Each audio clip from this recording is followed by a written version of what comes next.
अभी आप पृथ्वी के किस भाग के ऊपर से गुजर रहे होंगे?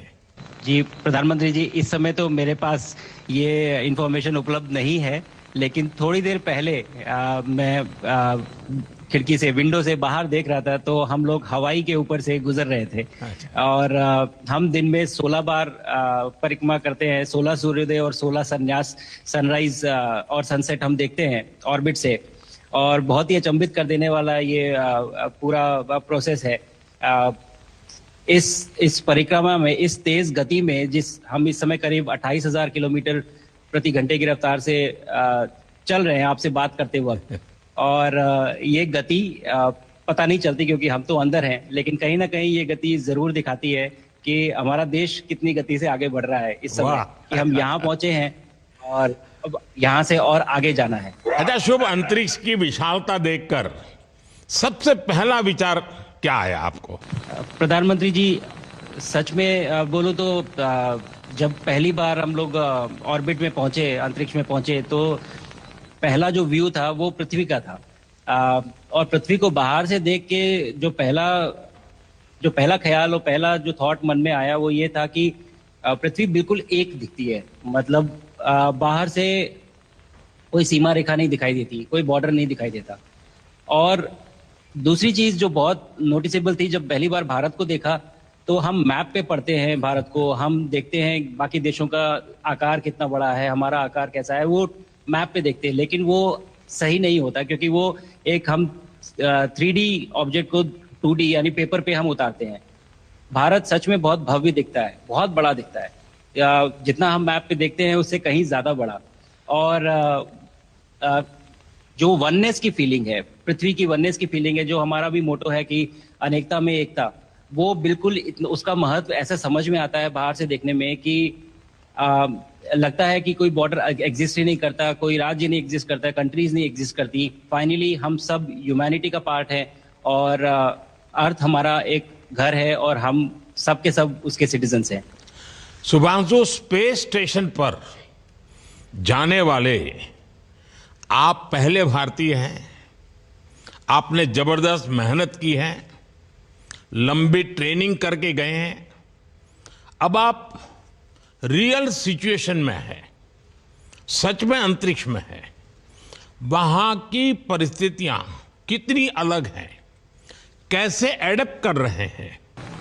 यहाँ पे तो सब कुछ ही अलग है प्रधानमंत्री जी। ट्रेनिंग की हमने पिछले पूरे 1 साल में। सारे सिस्टम्स के बारे में मुझे पता था, सारे प्रोसेस के बारे में मुझे पता था, एक्सपेरिमेंट्स के बारे में मुझे पता था, लेकिन यहाँ आते ही सडनली सब चेंज हो गया। बिकॉज हमारे शरीर को ग्रेविटी में रहने की इतनी आदत हो जाती है कि हर एक चीज उससे डिसाइड होती है।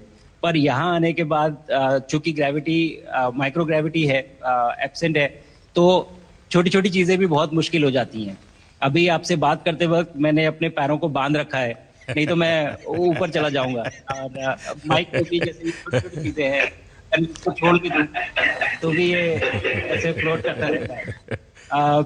पानी पीना, पैदल चलना, सोना बहुत बड़ा चैलेंज है। आप छत पे सो सकते हैं, आप दीवारों पे सो सकते हैं, आप जमीन पे सो सकते हैं। तो पता सब कुछ होता है प्रधानमंत्री जी। ट्रेनिंग अच्छी है, लेकिन वातावरण चेंज होता है तो थोड़ा सा यूज्ड टू होने में 1-2 दिन लगते हैं, बट फिर ठीक हो जाता है। भारत की ताकत साइंस और स्पिरिचुअलिटी दोनों है। आप अंतरिक्ष यात्रा पर हैं, लेकिन भारत की यात्रा भी चल रही होगी। भीतर में भारत दौड़ता होगा। क्या उस माहौल में मेडिटेशन और माइंडफुलनेस का लाभ भी मिलता है क्या? जी प्रधानमंत्री जी, मैं बिल्कुल सहमत हूँ। मैं कहीं ना कहीं ये मानता हूँ कि भारत ऑलरेडी दौड़ रहा है और ये मिशन तो केवल एक पहली सीढ़ी है उस एक बड़ी दौड़ का। और हम जरूर आगे पहुंच रहे हैं और अंतरिक्ष में हमारे खुद के स्टेशन भी होंगे और बहुत सारे लोग पहुंचेंगे। और माइंडफुलनेस का भी बहुत फर्क पड़ता है। बहुत सारी सिचुएशंस ऐसी होती हैं नॉर्मल ट्रेनिंग के दौरान भी या फिर लॉन्च के दौरान भी, जो बहुत स्ट्रेसफुल होती हैं, और माइंडफुलनेस से आप अपने आप को उन सिचुएशंस में शांत रख पाते हैं और अपने आप को काम रखते हैं, अपने आप को शांत रखते हैं, तो आप अच्छे डिसीजन ले पाते हैं। कहते हैं कि दौड़ते हुए भोजन कोई भी नहीं कर सकता, तो जितना आप शांत रहेंगे उतना ही अच्छे से आप डिसीजन ले पाएंगे। तो आई थिंक माइंडफुलनेस का बहुत इंपॉर्टेंट रोल होता है इन चीज़ों में। तो दोनों चीज़ें अगर साथ में प्रैक्टिस की जाएं तो ऐसे एक चैलेंजिंग एनवायरनमेंट में या चैलेंजिंग वातावरण में मुझे लगता है ये बहुत ही यूजफुल होंगी और बहुत जल्दी लोगों को अडेप्ट करने में मदद करेंगी। आप अंतरिक्ष में कई एक्सपेरिमेंट कर रहे हैं, क्या कोई ऐसा एक्सपेरिमेंट है जो आने वाले समय में एग्रीकल्चर या हेल्थ सेक्टर को फायदा पहुंचाएगा? जी प्रधानमंत्री जी, मैं बहुत गर्व से कह सकता हूं कि पहली बार भारतीय वैज्ञानिकों ने 7 यूनिक एक्सपेरिमेंट्स डिजाइन किए जो कि मैं अपने साथ स्टेशन पे लेके आया हूं। और पहला एक्सपेरिमेंट जो मैं करने वाला हूं, जो कि आज ही के दिन में शेड्यूल्ड है, वो है स्टेम सेल्स के ऊपर। अंतरिक्ष में आने से क्या होता है कि ग्रेविटी चूंकि एब्सेंट होती है तो लोड खत्म हो जाता है, तो मसल लॉस होता है। तो जो मेरा एक्सपेरिमेंट है वो ये देख रहा है कि क्या कोई सप्लीमेंट दे के हम इस मसल लॉस को रोक सकते हैं या फिर डिले कर सकते हैं। इसका डायरेक्ट इम्प्लीकेशन धरती पे भी है कि जिन लोगों का मसल लॉस होता है ओल्ड एज की वजह से, तो उनके ऊपर ये सप्लीमेंट्स यूज किए जा सकते हैं। तो मुझे लगता है कि ये डेफिनेटली वहाँ यूज हो सकता है। साथ ही साथ जो दूसरा एक्सपेरिमेंट है वो माइक्रो एल्गी की ग्रोथ के ऊपर। ये माइक्रो एल्गी बहुत छोटे होते हैं लेकिन बहुत न्यूट्रिशियस होते हैं। तो अगर हम इनकी ग्रोथ देख सकते हैं यहाँ पे और ऐसा प्रोसेस इजाद करें कि ये ज़्यादा तादाद में हम इन्हें उगा सकें और न्यूट्रिशन हम प्रोवाइड कर सकें, तो कहीं ना कहीं ये फूड सिक्योरिटी के लिए भी बहुत काम आएगा धरती के ऊपर। सबसे बड़ा एडवांटेज जो है स्पेस का वो ये है कि ये जो प्रोसेस है यहाँ पे बहुत जल्दी होते हैं, तो हमें महीनों तक या सालों तक वेट करने की जरूरत नहीं होती। तो इसलिए यहाँ के जो रिजल्ट चंद्रयान की सफलता के बाद देश के बच्चों में, युवाओं में विज्ञान को लेकर एक नई रुचि पैदा हुई। अंतरिक्ष को एक्सप्लोर करने का जज्बा बढ़ा। अब आपकी ये ऐतिहासिक यात्रा उस संकल्प को और मजबूती दे रही है। आज बच्चे सिर्फ आसमान नहीं देखते, वे यह सोचते हैं मैं भी वहां पहुंच सकता हूं। यही सोच, यही भावना हमारे भविष्य के स्पेस मिशंस की असली बुनियाद है। आप भारत की युवा पीढ़ी को क्या मैसेज देंगे? प्रधानमंत्री जी, अगर मैं अपने युवाओं पीढ़ी को आज कोई मैसेज देना चाहूंगा तो पहले ये बताऊंगा कि भारत जिस दिशा में जा रहा है, हमने बहुत बोल्ड और बहुत ऊंचे सपने देखे हैं और उन सपनों को पूरा करने के लिए हमें आप सबकी जरूरत है। तो उस जरूरत को पूरा करने के लिए मैं ये कहूंगा कि सक्सेस का कोई एक रास्ता नहीं होता कि आप कभी कोई एक रास्ता लेता है, कोई दूसरा रास्ता लेता है। लेकिन एक चीज जो हर रास्ते में कॉमन होती है वो ये होती है कि आप कभी कोशिश मत छोड़िए, नेवर स्टॉप ट्राइंग। अगर आपने ये मूल मंत्र अपना लिया कि आप किसी भी रास्ते पे हो, कहीं पे भी हो, लेकिन आप कभी गिव अप नहीं करेंगे, तो सक्सेस चाहे आज आए या कल आए, पर का विश्वास है कि आपकी ये बातें देश के युवाओं को बहुत ही अच्छी लगेगी। और आप तो मुझे भली भांति जानते हैं, जब भी किसी से बात होती है तो मैं होमवर्क जरूर देता हूं। हमें मिशन गगनयान को आगे बढ़ाना है, हमें अपना खुद का स्पेस स्टेशन बनाना है और चंद्रमा पर भारतीय एस्ट्रोनॉट की लैंडिंग भी करानी है। इन सारे मिशंस में आपके अनुभव बहुत काम आने वाले हैं। मुझे विश्वास है आप वहां अपने अनुभवों को जरूर रिकॉर्ड कर रहे होंगे। जी प्रधानमंत्री जी, बिल्कुल। ये पूरा मिशन की ट्रेनिंग लेने के दौरान और एक्सपीरियंस करने के दौरान जो मुझे लेसन्स मिले हैं, जो मुझे सीख मिली है, वो सब एक स्पॉन्ज की तरह मैं एब्जॉर्ब कर रहा हूँ। और मुझे यकीन है कि ये सारी चीज़ें बहुत वैल्यूएबल प्रूव होंगी, बहुत इम्पॉर्टेंट होंगी हमारे लिए जब मैं वापस आऊँगा और हम इन्हें इफेक्टिवली अपने मिशंस में इनके लेसन्स अप्लाई कर सकेंगे और जल्दी से जल्दी उन्हें पूरा कर सकेंगे। बिकॉज मेरे साथी जो मेरे साथ आए थे, कहीं ना कहीं उन्होंने भी मुझसे पूछा कि हम कब गगनयान पे जा सकते हैं, जो सुन के मुझे बहुत अच्छा लगा और मैंने बोला कि जल्दी ही। तो मुझे लगता है कि ये सपना बहुत जल्दी पूरा होगा और मेरी जो सीख मुझे यहाँ मिल रही है वो मैं वापस आके उसको अपने मिशन में पूरी तरह से 100% अप्लाई करके और उनको जल्दी से जल्दी पूरा करने की कोशिश करेंगे। शुभांशु, मुझे पक्का विश्वास है कि आपका ये संदेश एक प्रेरणा देगा। और जब हम आपके जाने से पहले मिले थे, आपका परिवारजन के भी दर्शन करने का अवसर मिला था, और मैं देख रहा हूं कि आपके परिवारजन भी सभी उतने ही भावुक है, उत्साह से भरे हुए हैं। शुभांशु, आज मुझे आपसे बात करके बहुत आनंद आया। मैं जानता हूं आपकी जिम में बहुत काम है और 28,000 किलोमीटर की स्पीड से काम कर रहे हैं आपको, तो मैं ज्यादा समय आपका नहीं लूंगा।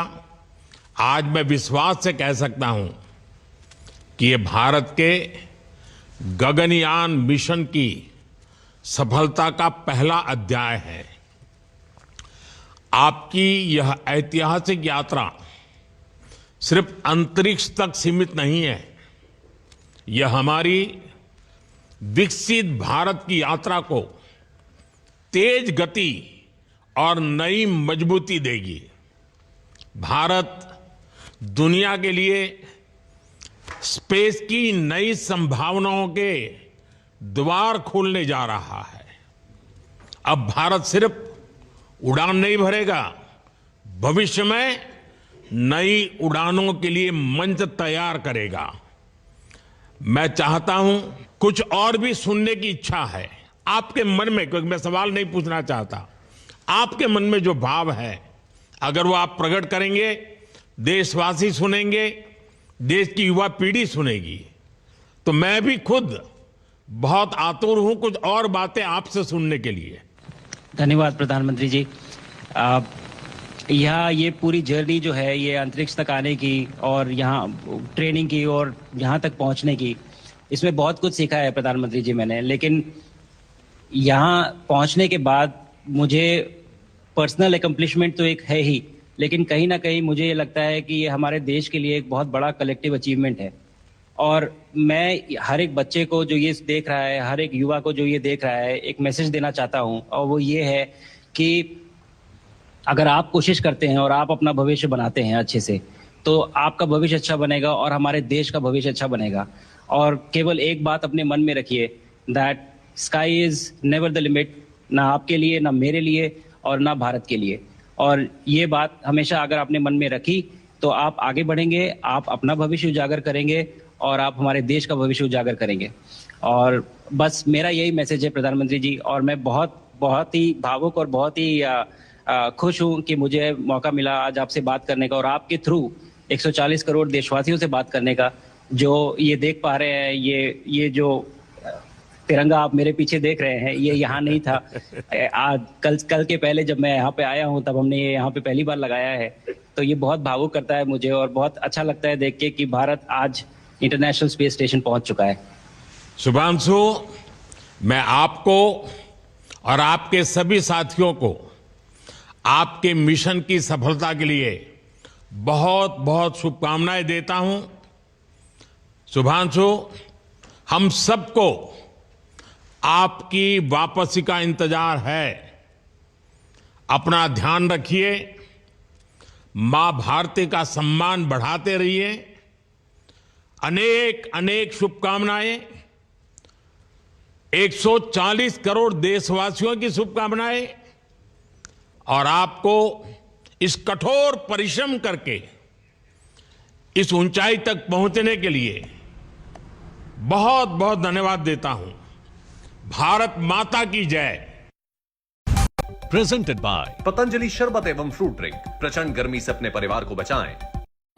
भारत की अपनी इलेक्ट्रिक सवारी सोकुडो।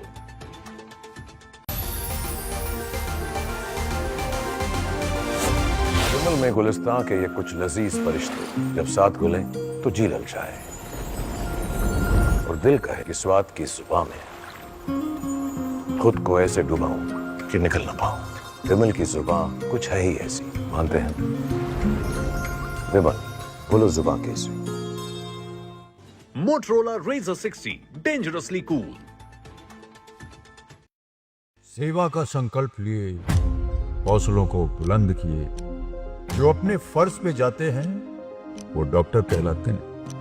नवजात बुजुर्ग बेचारों के हित में जो कर्तव्य निभाते हैं वो डॉक्टर कहलाते हैं। कोविड जैसे संकट में जब अपने भी पास न आ पाते हैं, उस भीड़ भरे वार्ड में भी सिर्फ डॉक्टर साथ निभाते हैं।